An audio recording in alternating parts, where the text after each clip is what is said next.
Hey guys, Game Master here, and today we're going to be doing my pure Ritual of Lightness and Light and Darkness deck profile. Now, I'm still testing this version, but I feel like this is one of the better versions in my opinion. Without further ado, we'll get on with the deck profile. To start, we play one of each of the rituals. You only need one of it. You only need the one of each. Because you can just search. You can search them. You can get to the main. You can get to them quite easily in this deck. I then play 3 Black Chaos. This is one of your starters. It gets you to Mind Shuffle. It gets you to where you need to be.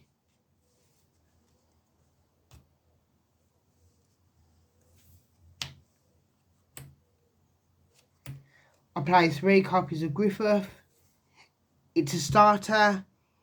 It allows you to tribute itself from the graveyard by banishing it to summon the rituals.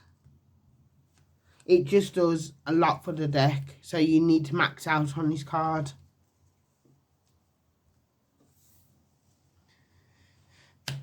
Two Skull Art Fiend of Chaos. You search it, you discard it, you foolish the ritual, and then search one of the ritual monsters. Also allows you to get to your it allows you to shuffle back cards from the banished or graveyard to summon itself. So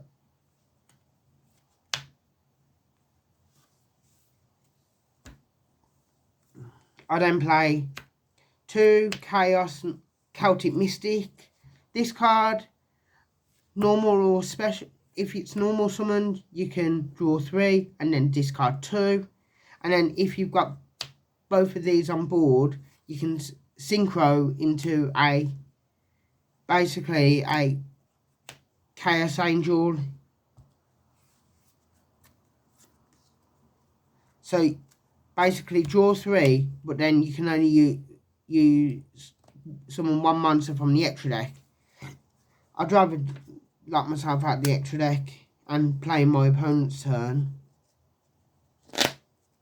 I then play 2 copies of Light and Darkness Ritual, standard ratio.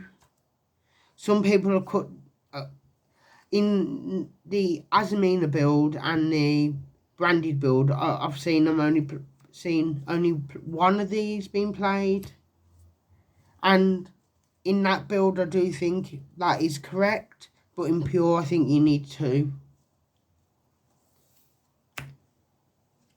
Mind Shuffle, you need to be playing 2 of this card. You shouldn't be playing anything less or anything more than that. And then I play more consistency cards in Ragged Records of Rights. Just reveal the ritual spell card, add any card that is named on that card. Just, yeah. It's very good in this deck. It's very good in Mitsu.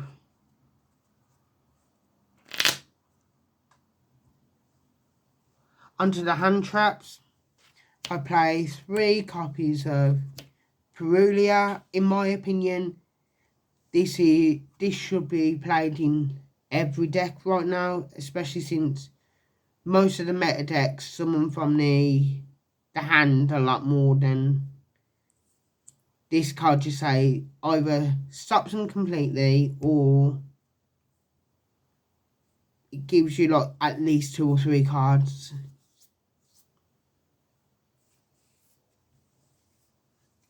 Kilton summons 2 or 3 from the hand.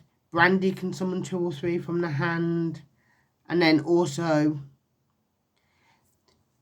Ritual of Light and Darkness can summon multiple cards from the hand. So 2 or 3 cards from the hand. It's pretty good. 3, more Charmy through a lot. This is only really in here because Kiltoon gets hurt by it. And also Brandy gets hurt by this card. Other than that, there's not many other decks. This deck, the mirror match doesn't really get hurt from this deck unless they're playing unless your opponent's playing Super Poly, but then they wouldn't be able to activate this card.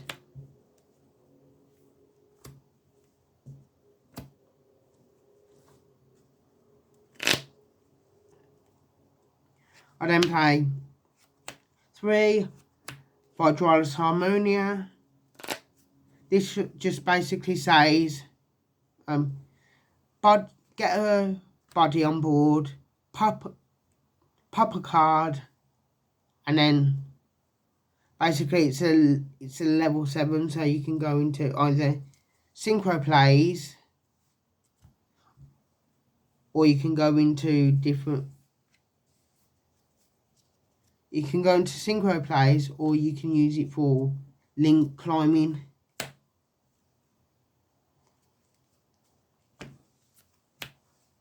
Three Ash Blossom and Joyous Spring. Now, the only reason why Ash is being played right now is to stop the Mulcharmies. Only reason why Ash is still relevant at the moment. Ash doesn't really hurt Kiltoon. It can slow them down, but it doesn't actually hurt them.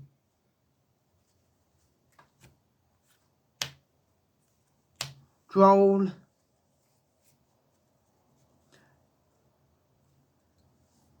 Self-explanatory, really. And then the one Magnimus. If I've got this on board and I've summoned it on your turn, because you've got a light or dark engrave, I can just search for Harmonia, which means I've got a play in your turn if you attempt to stop me in my turn, and then basically I've got more link material. And then I play 3 copies of Super Poly. This card is nuts, this format, and I feel that this will be limited to 1 copy per deck, or it'll get banned. Super Poly and Branded and Fusion decks in general have just gotten stronger because of Super Poly. And then the last 3 cards I play in the main deck: 1 Triple Tactics Talent, 1 Call by the Grave, and 1 Crossout Designator. Now, Call by the Grave and Crossout Designator are here to stop hand traps, but I can also cross out something and then shuffle it back into the deck with the Rolad stuff, so I've always got access to it. 40 card main deck. I play my Super Poly targets are just generic. Starving Venom, good against Phantom Knights. It's good, it's okay into everything. Garura, just generically a good card. Sea Monster Theseus, it's just good against Kiltoon, and then Mud Dragon. It's good against a few decks.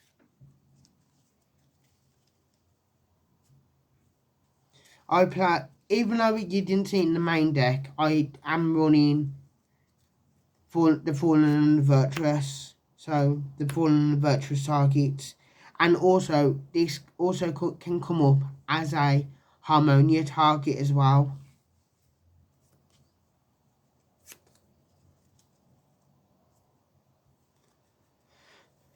I play the one Chaos Angel. You can make it in this deck, so why wouldn't you be playing it?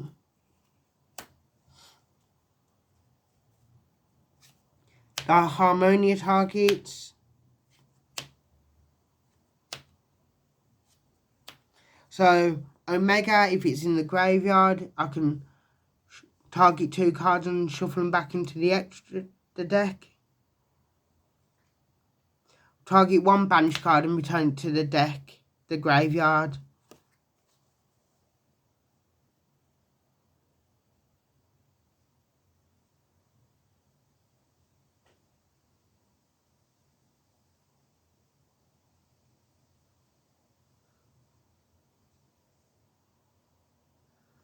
So what I can do is I can target the Griffer, shuffle it back into the deck, mind shuffle it back into the deck. Just got ways to get my cards back into the deck. Basically, putting cards into the spell and trap card zone.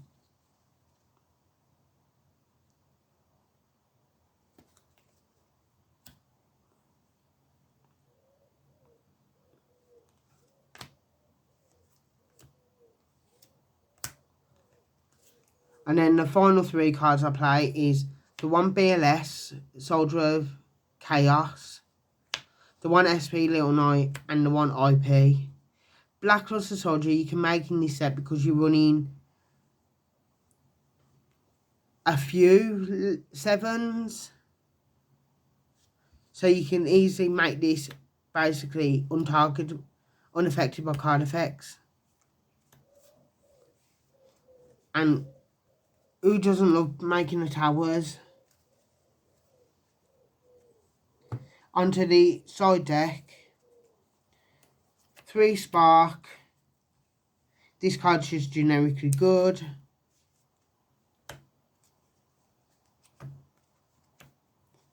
3 Evenly Matched.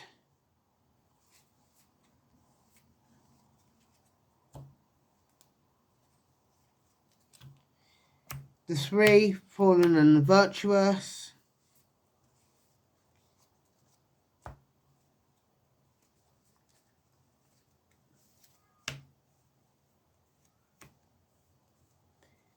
Three Ghost Ogre.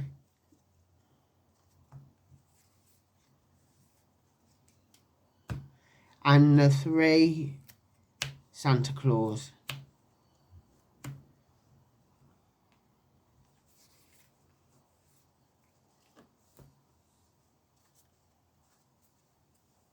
Thank you for watching, guys. See you in the next video.